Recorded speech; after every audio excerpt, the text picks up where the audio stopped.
अस्सलाम वालेकुम स्टूडेंट्स। आज हम एक्सरसाइज 5.1 का क्वेश्चन नंबर 4 करेंगे। इसके 4 पार्ट्स हैं। तो पहला पार्ट है 3x² माइनस 75y²। तो इसको फैक्टराइज़ करना है हमने। फैक्टराइज़ करने के लिए हम सबसे पहले वही हमारा जो स्टैंडर्ड रूल है उसको हम फॉलो करेंगे। तो सबसे पहले देखते हैं कि इनमें कॉमन क्या है। दो टर्म्स हैं हमारे सामने। तो सबसे पहले हम कॉमन तलाश करेंगे, उसके बाद फिर हम देखेंगे कोई फार्मूला है या कोई और तरीका इस पे अप्लाई हो सकता है फैक्टराइजेशन के लिए। तो आइए देखते हैं। तो फर्स्ट टर्म 3x² है, इसको हम फैक्टर्स में कर लेते हैं पहले, ताकि दोनों टर्म्स में हम फैक्टर तलाश कर सकें। तो दूसरी टर्म है 75y², इसको हम फैक्टराइज कर लेते हैं। तो देखते हैं फैक्टर्स 75 के क्या फैक्टर्स बनते हैं। ये हम यहाँ पर अलग से करते हैं। 3 से देखें, 3 के टेबल पे ये आ रहा है 75, 3 2 6, 3 5 15, और फिर ये 5 से हो रहा है 5 5 और 5 1। इस तरह इसके फैक्टर 3 5 5 बन रहे हैं। तो जबकि पहले टर्म जो है उसके फैक्टर्स 3 और x² हैं, तो यहाँ पर जो इसका कोएफिशिएंट है उसके फैक्टर तो 3 ही बनते हैं। तो इसके फैक्टर्स 75 के बनते हैं 3 5 5। तो इसमें हम देख रहे हैं कॉमन तो एक ही हो सकेगा 3, इसमें भी 3 होगा और 75 में से भी 3 5 फैक्टर होगा। तो हम इसको प्राइम फैक्टर्स में नहीं करते, बल्कि हम 2 फैक्टर बना लेते हैं। तो एक वो जो कॉमन हो सकता है और दूसरा फैक्टर हो जाएगा 25, यानी ये और ये 25, और इसके साथ हम लिख देंगे y²। तो अब देखिए ये फैक्टर कॉमन कौन सा फैक्टर है, 3 कॉमन फैक्टर है यहाँ पे। इसको हम कॉमन ले लेंगे, ये वाला 3 कॉमन फैक्टर हो गया। और उसके बाद क्या बचा, x² बच गया फर्स्ट टर्म में, और सेकंड टर्म में हो गया 25y²। तो देखिए स्टूडेंट्स, अब ये आपको क्लियर नज़र आ रहा है कि जो ब्रैकेट के अंदर 2 फैक्टर बचे हैं, 2 टर्म्स बची हैं, ये स्क्वायर्स में हैं दोनों। तो इनको देखते हुए हमें एक फार्मूला समझ में आ रहा है कि उसको हम अप्लाई कर सकते हैं। देखिए इसको थोड़ा सा और हम क्लियर कर लेते हैं। इसको हम होल स्क्वायर में लिख लेते हैं, x² माइनस 25 जो है ये 5 का स्क्वायर होता है, और y इसको हम होल स्क्वायर में लिख लेते हैं। तो अब देखिए a का होल स्क्वायर और 5y का होल स्क्वायर, इसको अगर हम कंपेयर करें तो हमें इस तरह नज़र आ रहा है कि ये अगर हम a² लिख लें और माइनस इसको हम b² कह लें 5y को, x² a² के और 5y जो है b² के, तो ये बनता है a माइनस b और a प्लस b। ये फार्मूला यहाँ पर बनता हुआ नज़र आ रहा है। तो आप देखें इसको और इसको, 2 टर्म को इनके दरमियान में माइनस है, ये फार्मूला अप्लाई करेंगे। तो देखिए 3 यहाँ पर पहले से कॉमन है, इसको बाहर लिख लेंगे। तो x माइनस 5y और दूसरी ब्रैकेट में हो जाएगा x प्लस 5y। तो इस तरह हम इसको फैक्टराइज कर लेंगे। तो आपने देखा कि अगर हम यहाँ पर कॉमन ना लेते तो आप इसमें मुश्किल में पड़े रहते कि कैसे हम फैक्टराइज कर सकते हैं। लिहाजा जब भी आप देखेंगे तो टर्म्स को गौर से देखेंगे और उनमें से जो भी कॉमन फैक्टर होगा उसको अलग कर लेंगे। तो फिर सूरत हाल क्लियर होगी, आपको पता चल सकेगा कि इस पर कोई फार्मूला अप्लाई हो सकता है या कोई और तरीका हो सकता है फैक्टराइज करने का। अब पार्ट 2 करते हैं इसका।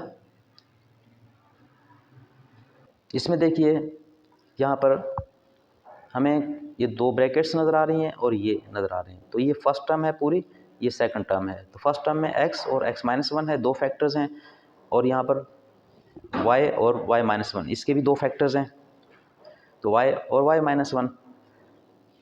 तो अब इनमें देखते हैं कोई भी फैक्टर कॉमन नहीं है। यहाँ पर x है, यहाँ पर y है, डिफरेंट है। ब्रैकेट में x माइनस y है, x-1 है, और यहाँ पर y-1 है, ये भी डिफरेंट है। तो ऐसी सूरत हाल में हम कुछ भी नहीं कर सकते इसका। यहाँ पर फैक्टराइज करना इजी इस तरह से नहीं होगा, इस जिस तरह से ये मौजूद है आपके सामने नज़र आ रहा है ये। इसको हम क्या करेंगे, यहाँ पर हम इनको मल्टीप्लाई कर देंगे। x को इस ब्रैकेट से इसके अंदर जो भी 2 टर्म्स हैं x और 1, इनसे मल्टीप्लाई कर देंगे। ये तो x को x से मल्टीप्लाई करेंगे तो x² हो जाएगा, x को -1 से मल्टीप्लाई करेंगे तो -x। इसी तरह इसको भी मल्टीप्लाई कर देंगे, y² हो जाएगा, y को y से मल्टीप्लाई करेंगे और माइनस इस माइनस से मल्टीप्लाई हो जाएगा तो ये हो जाएगा प्लस y। इस तरह ये हो जाएगा। अब यहाँ पर अगर हम ये स्क्वायर वाली हैं इनको सेपरेट कर लें, एक साथ लिख लें x² माइनस y², तो कुछ सूरत हाल इसकी क्लियर होती चली जाएगी। और x वाई, ये अलग अलग रह जाएंगे क्योंकि यहाँ पर 4 टर्म बन गई हैं। पहले तो देखें चारों में कोई कॉमन नहीं है, तो इसको हम अलग से लिख लेंगे इस तरह, X square minus Y square एक ब्रैकेट में कर लेंगे, और माइनस यहाँ पर एक्स माइनस वाई, इसको अलग लिख देंगे ब्रैकेट में। यहाँ पर जो प्लस है ये माइनस इंटू माइनस है, जैसे इस तरह से हमने इनको ब्रैकेट में अलग अलग लिख लिया इस तरह से। यहाँ पर ये माइनस कॉमन आ गया, इसको हम बाहर लिख लेंगे, और ये प्लस का साइन माइनस में चेंज हो जाएगा, यानी आप या तो यूँ समझें कि ये माइनस से मल्टीप्लाई करके यहाँ पर माइनस हो गया, या प्लस का साइन जो है वो दो माइनस के साइन को मल्टीप्लाई करने से बनता है, इस तरह का समझ लें आप। तो एक माइनस का साइन कॉमन आ जाएगा, ये और ये कॉमन, और दूसरा माइनस का साइन जो वाई के साथ था वो यहाँ पर आ जाएगा। अब इसको हम देखते हैं कि ये जो है पहली ब्रैकेट में ये फार्मूला बनता हुआ नज़र आ रहा है हमें, A square minus B square, difference of two square का फार्मूला है, तो ये फार्मूला होता है A minus B A plus B. तो ये फार्मूला इस पर हम अप्लाई करेंगे पहले हिस्से पे, और दूसरे हिस्से पे कोई फार्मूला अप्लाई नहीं हो रहा, तो हम पहले को अप्लाई करके सॉल्व करते हैं। तो ये एक्स स्क्वायर और ये minus Y whole square minus X minus Y, इसको वैसे लिख देंगे। अब ये फार्मूला अप्लाई करेंगे, ये जो ऊपर लिखा है मैंने एक्स माइनस वाई एक कर दें, और एक्स प्लस वाई ये हो जाएगा। ये फार्मूला अप्लाई हो गया, ये फैक्टराइज हो गया ये वाला हिस्सा, माइनस एक्स माइनस वाई, इसको हम यहाँ पर लिखते हैं। तो अब देखिए कि आपको दो टर्म्स बनती नज़र आई हैं, एक ये है एक ये है। तो अब यहाँ पर देखिए ये फैक्टर्स बन गए हैं इसके, और x माइनस वाई और x प्लस वाई इस तरफ ये है, ये एक ही है, एक ही फैक्टर है, तो इसके साथ हम दूसरा फैक्टर 1 भी लगा सकते हैं, क्योंकि ये और ये दोनों कॉमन फैक्टर हो जाएंगे, तो यहाँ पर कोई भी नहीं बचेगा, तो सिर्फ 1 बचेगा, इसलिए हम 1 पहले से लगा लेते हैं यहाँ पर। या आप अंडरस्टूड समझें इसको कि 1 आप यहीं पर बाद में भी लगा सकते हैं, या ना भी लगाएं तो भी कॉमन लेने के बाद यही अंडरस्टूड होगा, यहाँ पर फैक्टर 1 बचा हुआ है। तो इसको हम देखते हैं, x माइनस वाई दोनों में कॉमन है, x माइनस वाई इसको हमने कॉमन लिखा, तो अनकॉमन को हम अलग एक ब्रैकेट में लिख देते हैं, x प्लस वाई यहाँ से अनकॉमन, ये फैक्टर कॉमन था ये आ गया, ये x प्लस वाई अनकॉमन था ये लिख दिया यहाँ पे, लेकिन यहाँ पर x माइनस वाई तो कॉमन हो गया था, यहाँ पर फैक्टर जो बच गया वो 1 है, -1 आ जाएगा। इस तरह हम इसको फैक्टराइज कर देंगे। पार्ट 3 करते हैं अब। पार्ट 3 में 128a M square minus 242a N square, ये हमारे पास हैं दो टर्म्स, और इन दो टर्म्स में हम सबसे पहले तो ये देखेंगे कि कोई चीज़ कॉमन है, तो हम क्या करते हैं 128 को हम फैक्टराइज करके देख लेते हैं, 128 के क्या फैक्टर्स बनते हैं। 264 2 और 32 ये फैक्टर बन गए, 216। इसके और भी फैक्टर बन सकते हैं प्राइम फैक्टर्स, लेकिन हम साथ साथ 242 को भी फैक्टराइज कर लेते हैं, क्योंकि हमें तो सिर्फ कॉमन फैक्टर्स चाहिए, तो हमें अगर जल्दी से कॉमन फैक्टर मिल गए तो फिर हमें मज़ीद फर्दर करने की ज़रूरत नहीं होगी। तो अब यहाँ हम इसको हम कहते हैं 2 1 और 2 2 ज़र 4 2 1 ज़र 2, तो 121 पे इस पर सिर्फ 11 का टेबल जाएगा और कोई टेबल नहीं हो सकता। 11 11 ज़र 121 और फिर 11, तो यहाँ से हमें पता चल गया कि इसके जितने भी फैक्टर करेंगे वो आगे 2 2 ही होंगे, तो 11 का टेबल कहीं भी इस पर जाके आप अप्लाई कर सकेंगे, तो यहाँ पर 2 एक ही फैक्टर जो है दोनों में कॉमन निकल सकेगा, लिहाजा इसको हम इन्हीं दो फैक्टर्स में रखते हैं। तो इसके फैक्टर्स बन जाएंगे 128 के 2 इंटू 64, यानी ये 2 और ये 64, दो फैक्टर इसके बना लिए हमने, और दो यहाँ पर देख लें इसके बन जाते हैं -2 इंटू 121, ये 242 के फैक्टर्स बन गए, 2 और 121। यहाँ पर a और m स्क्वायर है ये लिख देंगे, यहाँ पर a और n स्क्वायर है ये भी लिख देंगे। तो यहाँ पर हमने इसके जो कोएफिशिएंट्स थे उनको फैक्टराइज कर लिया। अब इनमें कॉमन क्या चीज़ है वो देखेंगे।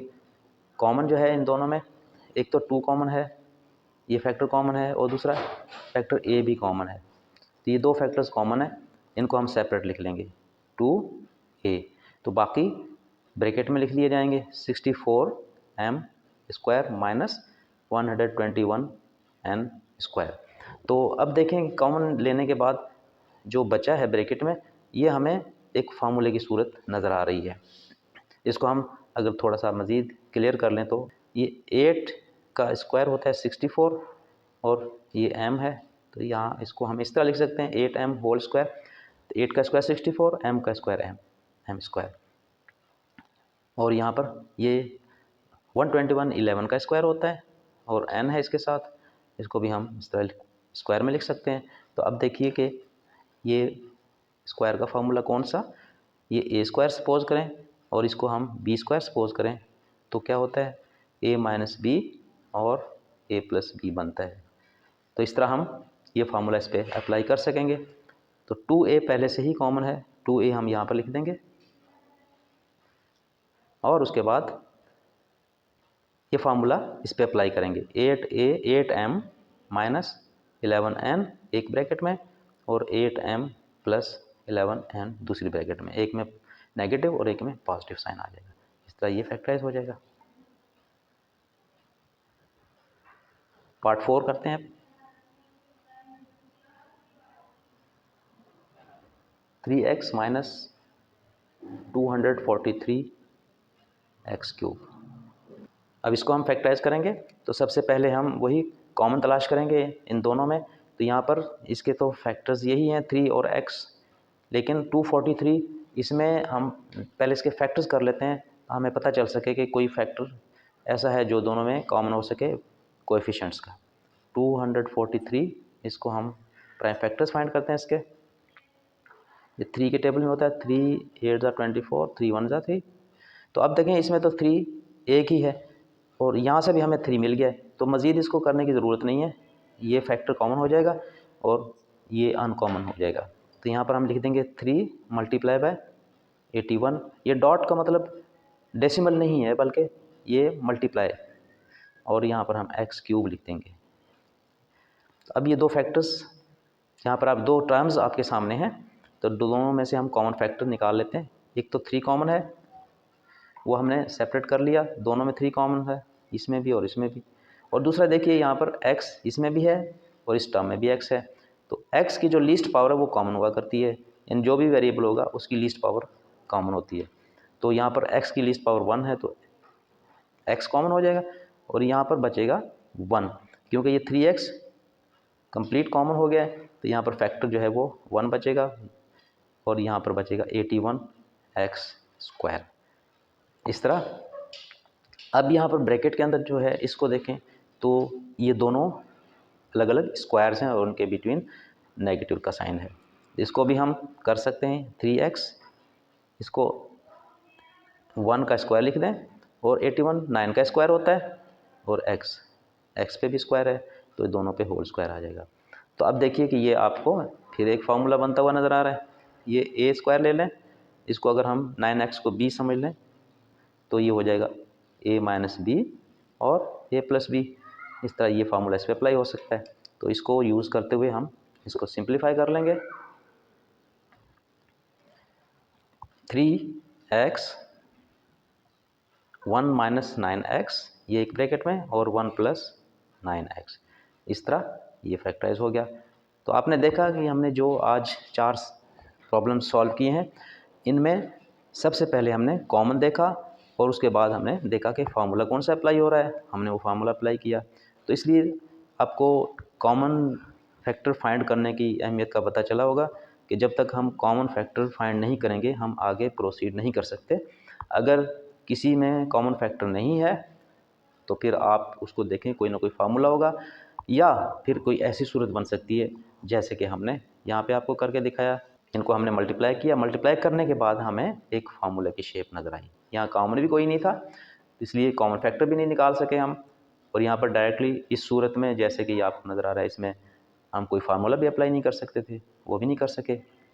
तो हमने इसको मल्टीप्लाई किया, जब मल्टीप्लाई किया तो इसकी सूरत वाज़ेह हो गई, तब हमने यहाँ पर फार्मूला अप्लाई किया और फिर फार्मूला अप्लाई करने के बाद इसके ये दो फैक्टर्स बने, पहले हिस्से के और दूसरी टर्म के ये, तो इनमें से एक फैक्टर जो है वो x-5 कॉमन निकला। तो इस तरह ये रिजॉल्व हो गया। तो कॉमन फैक्टर को याद रखिए कि यही होते हैं कि दो ब्रैकेट्स बन जाएंगी अलग अलग, इनके बिटवीन कोई साइन नहीं होगा। अगर कोई ब्रैकेट के बाहर कोई प्लस साइन या माइनस साइन के साथ कोई टर्म आती है तो आपके फैक्टर नहीं बने।